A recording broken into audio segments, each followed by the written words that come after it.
तेलंगाना के पहले deputy chief minister Mohammed Mahmood Ali को बनाया गया, जिसके साथ ही कई लोगों ने इन्हें मुबारकबाद देते हुए गुलपोशी की, जिसमें Urdu journalist of welfare association के वफद ने भी मुलाकात करते हुए गुलपोशी की। SK हुसैनी और भी दीगर लोग मौजूद थे।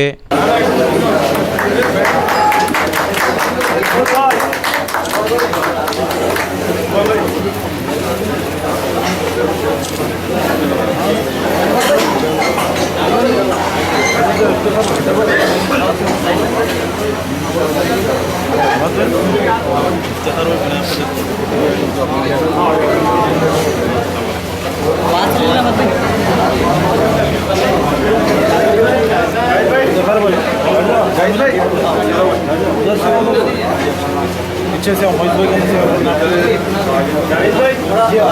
इधर आ जाओ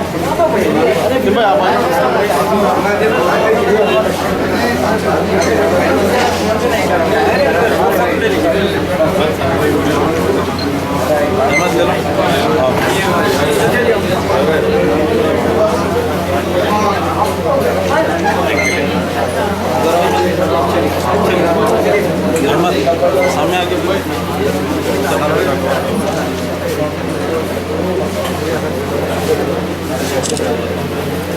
लियाज भाई हाथ मिला के खड़ो।